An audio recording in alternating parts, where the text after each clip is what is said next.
if you can hear that whine of electric motors, I'm moving the pivot out of the hay. I'm not gonna cut it today, but I didn't have my stop set, so when Ty and I were out chasing some cows on the community pasture, and I was late shutting it off. So I'm out in the alfalfa field. Right here, it's up to your hip, and then you go where the swath was and it's at your knee. And this one's just kind of mid-thigh and then back down. So you can watch Sniper. Oh, of course now he's rolling. I say he goes from being able to look up to having to jump.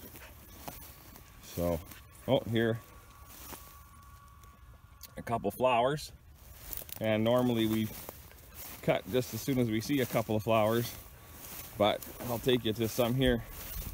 Here, this is where a swath laid, and you can see it's, oh yeah, Sniper, we really need to see you. Ah, don't lick me. Anyhow, it's not even got really a bud there yet. So at the temperatures we've been having, they're in the 30s, so that's in the 90s for Fahrenheit. So things grow fast. So this is Monday. Yesterday was final Sunday at the greatest outdoor show on earth, the Calgary Stampede, and I go up. That's my one day off a year I take, is to go to the Calgary Stampede for final Sunday.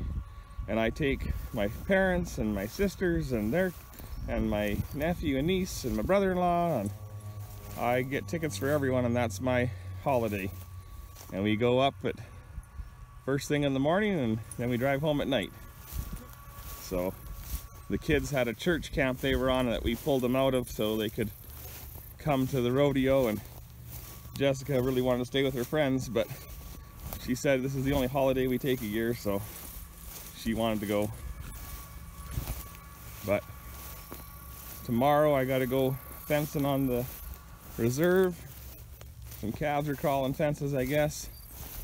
I don't know what you'll see, but for me, I can really see the color difference of the light green where the swath was to where it's darker green where it's grown more. I don't know what the camera's gonna pick up. So, but we've had some irrigation issues with the other pump. We had to buy a new pumping unit to fix just the pump that was on that Deutz. Was going to be $5,000, so we bought a new, or a well-used International 392. We had one before that we burnt up last year, but we were able to buy one.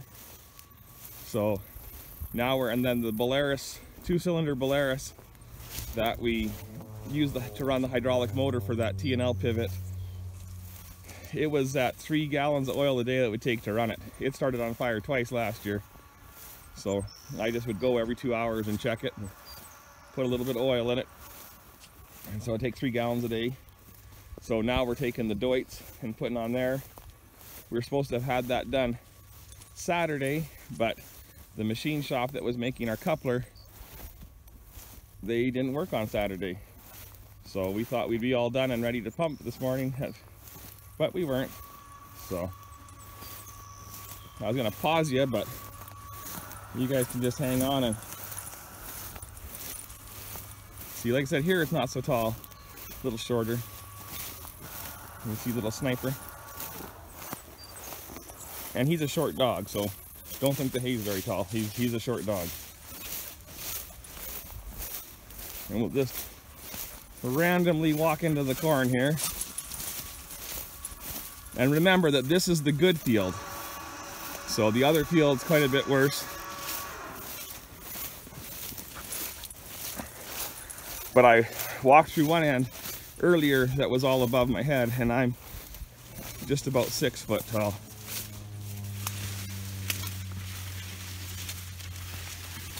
So, like I said, I don't count that leaf for height. So, about right here is 6 foot, so it's not 6 foot tall yet here.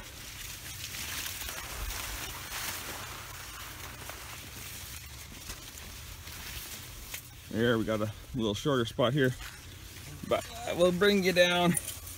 Oh, Sniper, you're always so much help.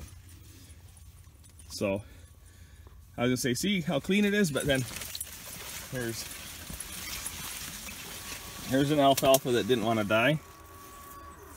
But, and there's a little there.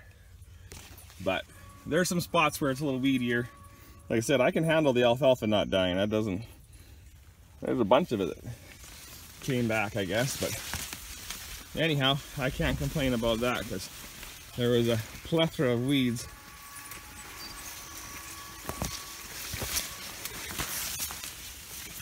So, anyhow, it's not super even because, so here, it's all 6 foot tall, and I bet you here, it's like right here, oh yeah, it's 5 feet. Of course, and here's a plant that got ran over when we sprayed it, so it's only 4.5 feet tall. But for the 20th of May corn, I'm okay with this. And like I said, this is the good field. The other field that was so sick is a lot worse. And you won't catch me walking in here later on because it'll be too hot. It got pretty cold last night. Well, not pretty cold. The night before, we got 5 above Celsius, and 0 is what freezes. So, like I said, at 5 above, that was pretty cold for July. So, like I said, the windshields had a lot of dew on them. Here in the irrigation area, we had your truck parked out on the pasture, you wouldn't get it. So here's red root and everything, lamb's quarter, kochia. So this is what the corn would look like if it hadn't been sprayed. So this is where I worked the hay out and didn't seed to, and then Dad didn't hang the sprayer over when he sprayed. So you think you stay on top of your weeds and maybe you wouldn't have so much. And back in the old days, we would just cultivated and thrown dirt at the plants, but this is what the field would look like if we hadn't sprayed. So anyhow, I'll bring you out and I'll show you some other stuff in a bit. This is the corn that was so sick. So, like I said, it was only planted hours after I finished that half circle. I planted this quarter circle. But this stuff blew and it got sick. So probably the best part of this field, you know, would be 5 feet tall. You know, like here's a plant that's tall here, you know, but I mean, and then you go over here and it drops. So, but when you consider how yellow and gross it looked, I'm okay with this. This is a pivot track. We'll just take a little walk in here.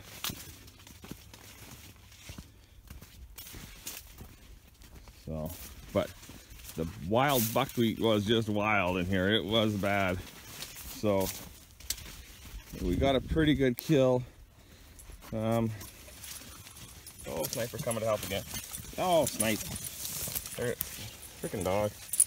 Anyhow, I don't know what you'll see. Freaking Sniper in the way. Anyhow, there's some weeds. We didn't get them all.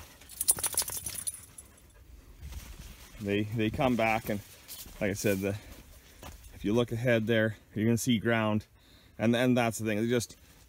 They didn't cover in as quick, so. Oh, maybe I should be pointing this the other way. Well, here's a pretty weedy spot. We've got Super Dog on the way. Where's Sniper? Kill weeds, kill weeds. Very disobedient dog. Come on, kill the weeds. Yeah, don't worry, he'll knock over the corn plants.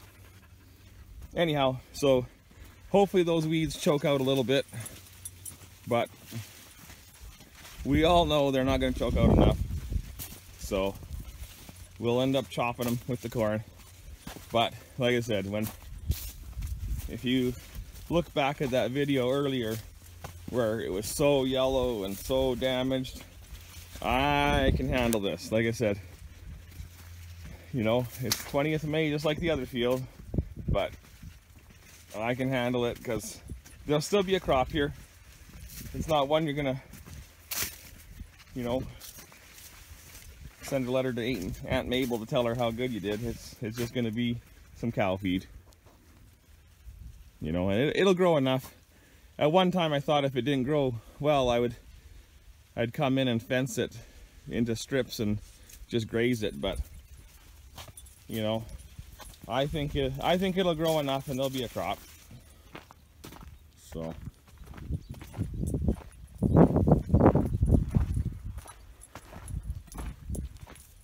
but like I said, it was so ugly there, so to me this looks so good. And here's a little spot that held water. Like I said, this land was so full of water holes this spring that, like I said, there's a spot where the seeds rotted. So when you consider everything, it's okay. So now we'll go look at the new little grass and then the oats. So I don't know if you'll see the spray plane. I've seen 7 of them today. And the one outfit, they have, I think, 5 of those yellow planes. So, but what they'll be doing is a lot of potato blight. They'll be spraying potato blight, and then they'll be spraying lots of canola fields. Canola this time of year is, I mean, canola is just a big weed. It's a knotty mess, and you can drive through the tram lines, but like I said, if you can get in there and spray for fungicide and not have to drag your tractor through it. I mean, not everyone has high clearance sprayers, you know, like all the dryland guys have them and all the big irrigated farmers have them, but I mean, even my neighbor has 2 high clearance sprayers, and then they have 3 big they can lift high clearance pull type sprayers on tracks that they spray their potatoes with. But when you're doing it all with hired people, if they can hire the spray plane to do it, and they'll hire the spray plane. Like I said, they got thousands and thousands of acres to do. So like I said, if they got 4,000 acres of potatoes to do and they got 4 or so sprayers going, they'll still hire the plane to go help spray. So anyhow, that's what the poor corn looks like, so I'm okay with it. So we'll look at some more stuff in just a sec. Okay, we're in the new seeding grass hay, and I'm not afraid to show the good, the bad, and the ugly. So here we go.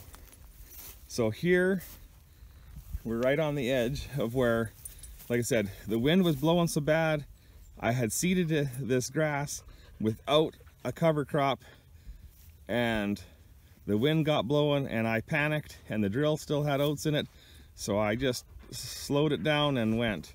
And so this all has oats. This is where I had not planted oats.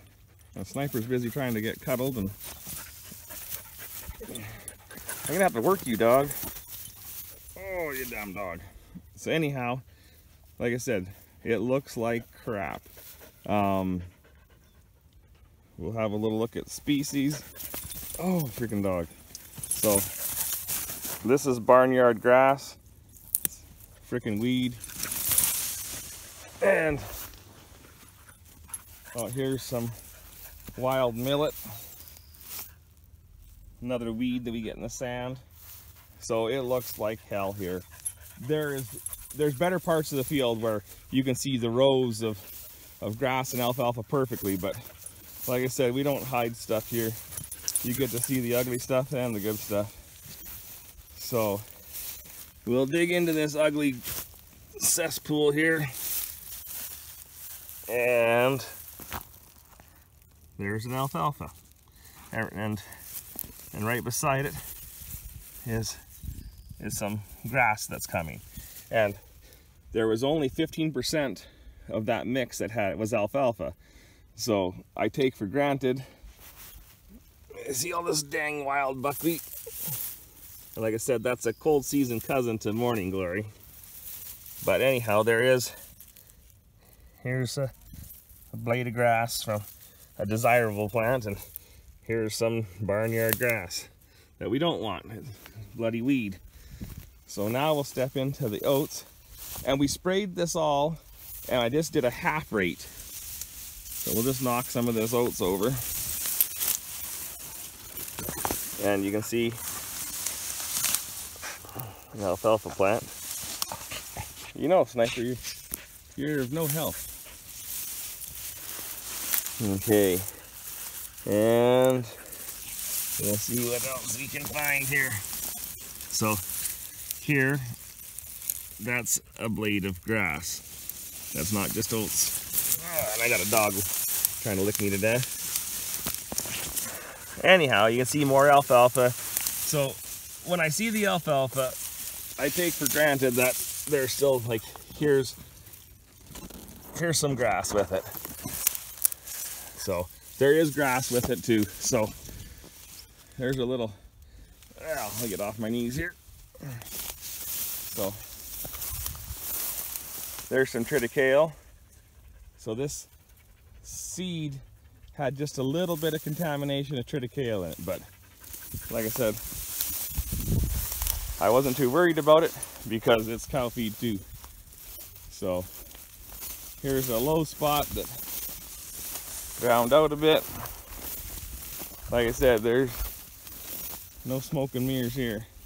So here's a row where the alfalfa and grass are coming nice, but basically the oats got sick enough that it couldn't compete with it.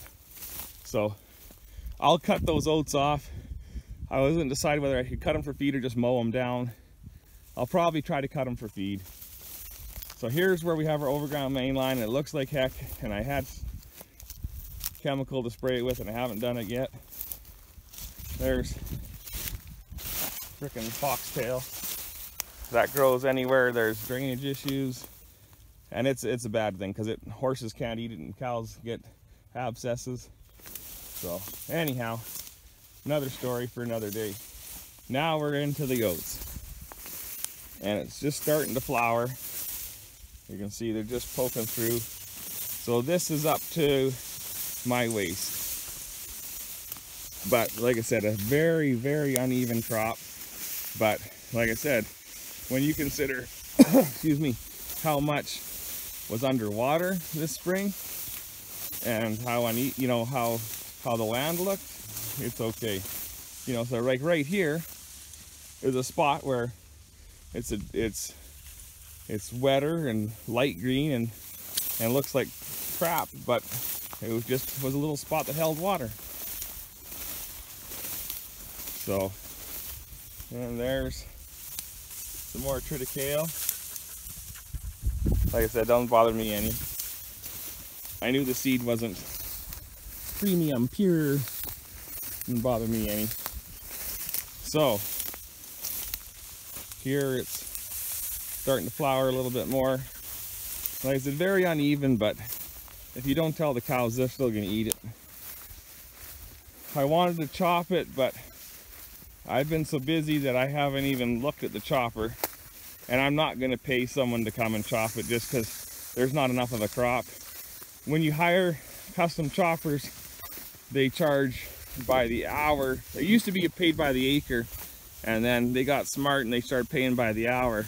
Well, it takes them just as long to chop. You know, we'll go on wet tons instead of dry tons. But I mean, if say this yielded, you know, 15 ton, which I don't think it would ever, it will. But if this was, you know, yielded 15 wet ton versus 25 wet ton, it would cost me the same amount to chop it because they can only drive so fast. So when you figure out your cost per ton for chopping, it's ridiculous. So this stuff is above my waist right here. But like I said, there's tons of it that's just at my knee. So like I said, we'll even walk and find some of that. So I guess this is still up to my waist here, but it's not as pretty, that's for sure. But like I said, we'll go to a pivot track here. Like I said, sniper's the best entertainment. If I could just get an energy transfusion from that dog, maybe I could work my 20-hour days and not get tired. Because I'll tell you, the older I get, the harder it is to work those big hours all the time. But I'm gonna cut hay. Like I said, this is Monday. I'm gonna try to cut the alfalfa probably toward the end of the week. I have first cut grass hay down right now out at my friend's place. I've got 80 acres of that to bale. It was cut on Saturday, so I'm hoping that it's ready to cut toward the end of the week, and you guys will have a good laugh. I'm playing golf Friday afternoon. I don't golf, but it's a cowboy scramble, and I might cancel. I've paid to golf, but I am not a golfer. So, but yeah, it's the Southern Alberta Angus Club golf tournament. But like I said, it's cowboy scramble, so you play best ball. So they only have to play off of 2 that I hit. And I bought 2 mulligans, so at some point, if I shoot something straight down the fairway, then they'll play it. Other than that, I don't have to worry. So here's a part where it was wet. So, well, you can see Snipe. Hey, Snipe! You know, you can use him as comparison to how short it is. And so, like, this little pocket is not abnormal. There's lots of it around here. So these are just little spots that would have held water. Like, there's the slough that was really bad, and we had it just about to where we could disc it, and then the pivot broke down, and I pumped for 8 hours in one spot and got water in it. So next year, hopefully, we'll work it all through, and I'm going to go in there and plant it to kind of a alkali grass that will handle the salt and handle the moisture. That's the plan. But anyhow, like, these oats have really grown. Like, even I walked through them on, like, Friday is when I stopped this pivot so we could start changing over the hydraulic pump at the pivot point and everything. So like I said, here's it's short again, but anyhow, so I shut it off and I walked this, and like I said, there was no oats up to my hip then, so it really grew. Like I said, pretty patchy, but I'll still get, I bet you there's still going to be a good bale count. And like I said, if I don't have enough feed, and I'm hoping to get beet pulp again, if that works out, I think that's in the air still, because there's a big feedlot that's trying to negotiate to get all of it and doesn't want anyone else to get any. So, but that's all controlled from Montreal. There's where the company's got their head office. So like I said, this stuff is all kind of up to my belly button, so it's pretty good. But like I said, just starting to flower. Triticale. Like I said, you just see things wiggling from Sniper. So anyhow, holy cow, no one's gonna want to watch this stuff. It's too long and boring. So I'll flip you guys around. Be sure to comment, rate, and subscribe. Oh, I can talk. And have yourselves a great day. Take care. Thanks for watching.